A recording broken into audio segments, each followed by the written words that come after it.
Hello everyone, welcome to my channel.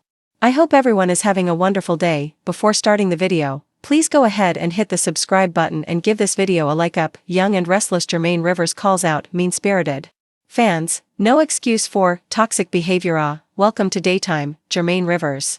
The young and restless newcomer seems to have just discovered that visiting social media has become a lot like entering Thunderdome. I'm convinced that most, not all, of today's so-called soap fans are far removed from the sweet old ladies who watched it back in the 70s, 80s, and 90s, he tweeted. The internet has created some straight savages who are mean-spirited and tune in to just complain about the shows they watch. What happened to watching soaps for the love of it, he asked. Why are y'all so mad, hateful, and triggered? To be clear, Rivers isn't responding to any remarks that have been made about him and his Genoa City counterpart, Damian. I'm not talking about me. I rarely look at the comments, and when I do, I shrug it off. But looking across the board, the stuff that I'm seeing online about all soaps in general is just nasty work. There's a lot of toxicity out there. One commenter suggested that maybe viewers needed to be reminded that soaps aren't supposed to be like real life. They're meant to be wild and unpredictable, an escape from our day-to-day facts. Rivers responded. I watched soaps as a kid with my mom and even during my lunch break with other soldiers when I was on active duty, Army. We all enjoyed it for what it was, pure entertainment. Another of Rivers' followers floated the idea that fans would be more likely to heap praise rather than criticism on the shows if they were just, better. He wasn't buying it, though. It comes down to emotional intelligence, he theorized. If someone gets triggered by watching a soap, there's a deeper problem that's not being addressed in their personal life. It's clearly evidence of some unhealed trauma that the viewer hasn't worked through. Let's not place blame on a fictional TV character or storyline that's being played out for entertainment purposes as an excuse for toxic behavior, he continued. We're not dodging accountability over here. It was supposed to be just another day on social media. Germaine Rivers, the rising young and the restless star who plays the mysterious and suave Aristotle Dumas, posted a photo from set, a simple behind-the-scenes shot of himself in character. Dressed to the nines and leaning casually against the bar at Society, the caption read, "Big things coming in Genoa City. Dumas isn't done yet." The image racked up likes within minutes, fans quick to comment with theories and excitement. But as with anything on the internet these days, the positivity was soon clouded by a wave of cruel, personal, and often unfounded attacks. Some questioned Rivers' acting chops. Others criticized his character's involvement with fan-favorite pairings. A few crossed the line entirely, slinging racially coded comments and name-calling. Germaine Rivers had seen enough. Within hours, the actor took to Instagram Live, visibly composed, but clearly hurt, and issued a passionate, thoughtful, and direct message. There's a difference between critique and cruelty. There's no excuse for mean-spirited, toxic behavior, and I won't stay silent about it. With that, a conversation was sparked. And it wasn't just about soap operas anymore. Chapter 2, Who is Germaine Rivers? Before tackling the firestorm, it's worth rewinding to understand who Germaine Rivers is and how he found his way to the young and the restless. Rivers, a Georgia native and military veteran, began his acting journey relatively late in life. He rose to prominence with standout roles in The Gifted, as Shatter, MacGyver, and Dynasty. Known for his intensity, charm, and smooth delivery, he's carved out a career playing layered men who live in the moral gray zone. So when YNR showrunners decided to shake up Genoa City with a new high-stakes business mogul wrapped in mystery and charm, they tapped Rivers to play Aristotle Dumas, a billionaire whose ties to the corporate underworld, political intrigue, and even romantic subterfuge have made him a major player since his debut in late 2024. From his very first episode, Dumas sparked reactions, some positive, some skeptical. But no one could deny Rivers brought something new to the canvas, a fresh energy that wasn't tethered to legacy characters or recycled tropes, and that's exactly what made him a target. Chapter 3, The fan-base divide in soap culture. Loyalty runs deep, often to a fault. Fan bases passionately ship their favorite couples. They stand their legacy heroes. And they protect their show like a sacred relic. Unfortunately, this passion can curdle into possession. When Dumas flirted with Audra Charles, fans of Audra and Kyle lashed out. When he outmaneuvered Victor Newman in a key business deal, old-school loyalists said it was disrespectful to the show's history. When Dumas began mentoring Nate, a black man often written into corners, some welcomed it, others did not. The issue wasn't about plotlines. It was personal. Soon, Rivers' social media was flooded with commentary that blurred the line between character critique and real-life hatred. Who even are you? You're ruining the show. Dumas is the worst addition ever. Go back to primetime where you belong.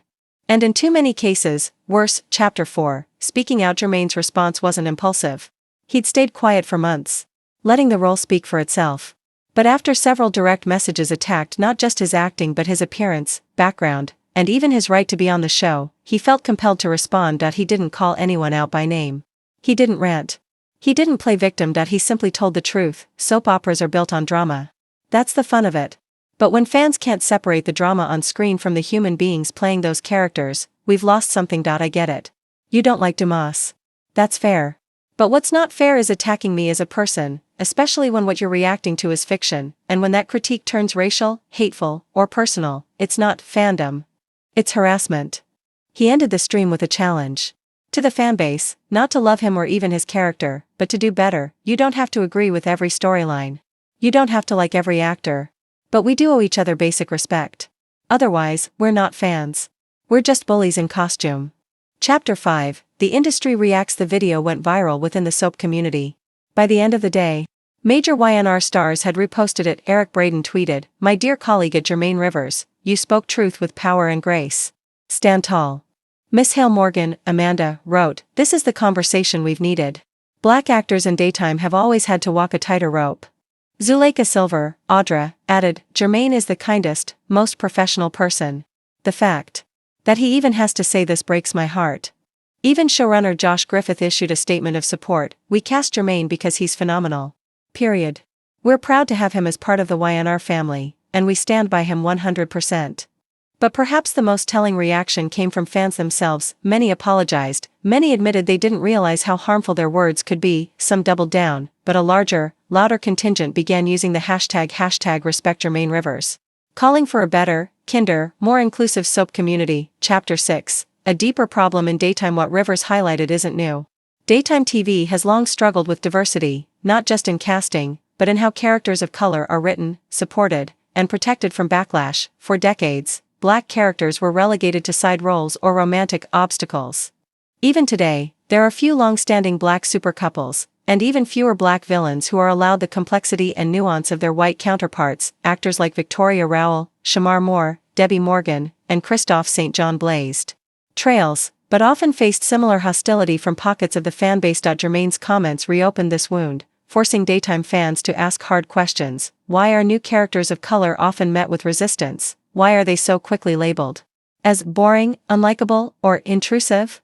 And why is it still necessary, in 2025, for Black actors to justify their place on the canvas? Chapter 7, Dumas isn't going anywhere despite the backlash, or maybe because of it. Germaine Rivers is thriving. Aristotle Dumas is now central to several key arcs, including A Secret from His Past involving Victor's late brother, Matt Miller. A complex mentorship with Nate Hastings that's blurring ethical lines. A not-so-platonic tension with Audra Charles that has fans intrigued, if not fully on board just yet. A possible redemption arc that could make him one of the most layered anti-heroes in Genoa City history. And behind the scenes, Germaine's relationships with cast and crew couldn't be stronger. He comes in every day, knows his lines, hits his marks, and elevates the material, says one crew member. He's here to work, not to feed drama. The question now isn't whether Dumas will survive. It's how far he'll rise. Chapter 8, Turning Pain into Power. What sets Germaine Rivers apart isn't just his acting. It's his grace under fire. He didn't meet hate with hate. He met it with education, boundary setting, and strength. In a follow-up post, he wrote, "My job is to entertain. But I'm also a human being, a father, a husband, a friend, and a man of faith. And I believe we can hold each other accountable without losing compassion." Since then, he's used his platform to spotlight mental health for actors, anti-bullying resources, representation in soap operas, featuring interviews with current and former cast members across all 4 remaining daytime dramas. In just a few months, Germaine Rivers has gone from new guy to necessary voice. Chapter 9, Where we go from here. So what happens next? First, Germaine stays. Despite the noise, CBS has made it clear, Dumas is a core part of YNR's future. Second, the fandom evolves. While toxic corners of the internet remain, the larger soap community has shown a willingness to reflect and defend actors when needed. Third, the storylines deepen. Don't be surprised if YNR leans into some meta-commentary through Dumas, using the character to explore identity, power, and public perception. But most importantly, the conversation doesn't die, because for every actor like Germaine Rivers who speaks out, there's another who still suffers in silence. Epilogue, a new era for daytime. In his final statement on the subject, "For now," Germaine wrote, "This isn't about canceling anyone. It's about growth. And if I can be a part of helping our little corner of entertainment get better, then the hate was worth it. And with that, he went back to work. Back to memorizing lines. Back to stepping into Dumas' well-tailored shoes, back to doing what he came here to do: act, inspire, and rise, because no amount of toxicity can dim the talent, integrity, or dignity of a man who knows his worth, and refuses to let anyone take it from him.